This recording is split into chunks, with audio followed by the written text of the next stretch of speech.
किसी ने क्या ही खूब कहा है कि एक बाप अपने बच्चों के लिए वहाँ भी हाथ फैला देता है जहाँ वह पाँव रखना भी पसंद ना करता हो। दोस्तों, एक छोटी सी स्टोरी के माध्यम से आपको ये बताने का प्रयास करेंगे कि एक बाप अपने बच्चों के लिए किस हद तक जा सकता है, और साथ ही साथ आपको ये भी बताएंगे कि एक दोस्त की जिम्मेदारी दूसरे दोस्त के प्रति क्या होती है। तो चलिए स्टोरी की शुरुआत करते हैं। शहर के एक रईस आदमी ने अपने जन्मदिन के उपलक्ष्य पर एक शानदार पार्टी ऑर्गेनाइज किया, जिसमें शहर के सभी नामचीन लोगों को इनवाइट किया। साथ ही साथ उस रईस व्यक्ति ने अपने उस दोस्त को भी नहीं भूला जो बचपन में उसके साथ पढ़ा करता था और जो कि बहुत गरीब आदमी था।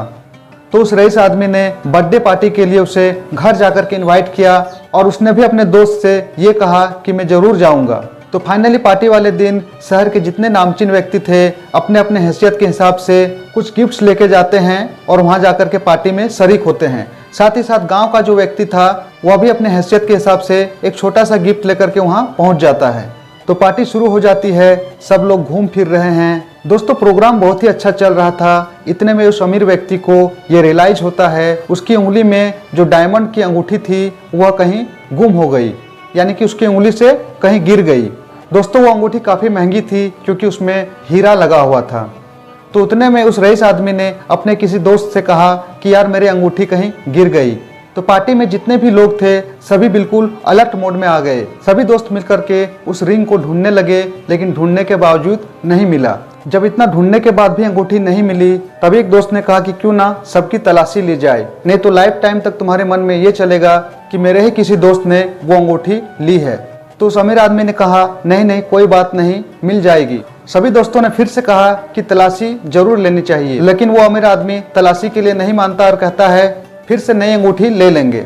लेकिन सभी दोस्त नहीं माने और सबने सहमति जताई कि तलाशी होनी चाहिए। और फाइनली सभी लोग तलाशी के लिए तैयार हो जाते हैं और सभी ये कहने लगते हैं कि सबसे पहले मेरी तलाशी लो। तलाशी के लिए सभी लोग राजी हो गए सिवाय उस गरीब आदमी के। वो गरीब आदमी साफ साफ कहने लगा कि मैं तलाशी नहीं दूंगा।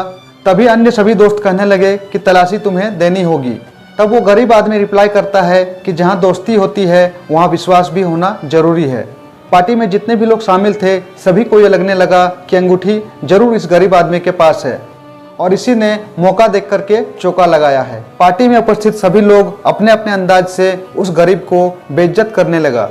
ये सब देख करके उस अमीर आदमी को अच्छा नहीं लगा। उस अमीर आदमी ने माहौल को ठंडा किया और सभी से कहा कि आप सभी घर जा सकते हैं, अगर अंगूठी मिल जाएगी तो आपको बता दिया जाएगा।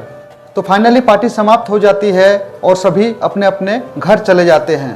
पार्टी खत्म होने के बाद जब वो अमीर आदमी अपने रूम में जाता है और उस ब्लेजर को खोलता है जो वो पहना हुआ था, तभी वो देखता है कि उसके ब्लेजर में जो नीचे वाला जेब था उसमें अंगूठी घुसी हुई थी।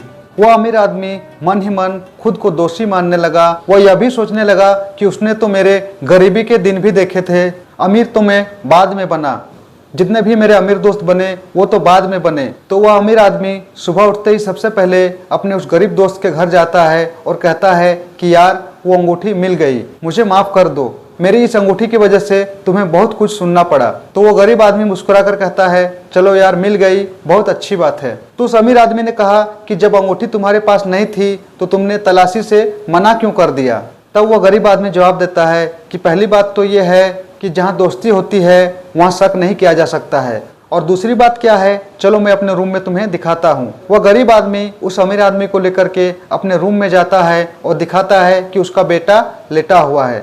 वह गरीब आदमी कहता है कि पिछले कई दिनों से मेरा बेटा बीमार है और इलाज कराने का भी मेरे पास पैसे नहीं है। और जब इसने सुना कि मेरे पिताजी किसी अमीर आदमी के यहाँ पार्टी में जा रहे हैं तो यह जिद करने लगा कि पिताजी आने के समय मेरे लिए एक अच्छी सी मिठाई लेते आना। तो गरीब आदमी कहता है जैसे ही मैंने खाना कंप्लीट किया उसके बाद वेटर को कहा कि मुझे एक एक्स्ट्रा मिठाई चाहिए, और उस मिठाई को मैंने अपने जेब में भर लिया। बस इसी मिठाई के कारण मैंने अपनी तलाशी देने से इनकार कर दिया, क्योंकि तलाशी अगर होती तो वो अंगूठी तो नहीं मिलती, लेकिन वो मिठाई मेरे जेब से निकल जाती और उसके लिए फिर से मुझे अलग से जवाब देना पड़ता। और मैं नहीं चाहता कि इस मिठाई की वजह से मैं अपने बेटे को भी उस चर्चे में शामिल करूं। इस बात को कहते कहते वो गरीब आदमी रो देता है। सारी बातों को वो अमीर दोस्त बहुत ही ध्यानपूर्वक सुन रहा था। फाइनली उस अमीर आदमी ने अपने गरीब दोस्त के बच्चे का इलाज भी करवाया और साथ ही साथ अपने गरीब दोस्त को कुछ पैसे भी दिए। दोस्तों, कहानी बहुत छोटी है लेकिन हमें दो बातें सिखाती है। पहली बात तो ये है कि एक पिता अपने बच्चों के लिए कुछ भी सह सकता है। और दूसरी बात, कभी भी अपने दोस्तों को नहीं भूलना चाहिए। अपने दोस्तों का हमेशा साथ दें, उनका हाल चाल जानें और साथ ही साथ ये पता करें कि वह अभी किस स्थिति में जी रहा है, क्योंकि हो सकता है कि आपके दोस्त काफ़ी मुसीबत में हो लेकिन वो आपको बोल नहीं रहा हो। तो एक बार फिर से वही बात जो आपसे अक्सर कहता हूँ, कर दिखाओ कुछ ऐसा कि दुनिया बनना चाहे आपके जैसा। मिलते हैं नेक्स्ट वीडियो में। Thank you.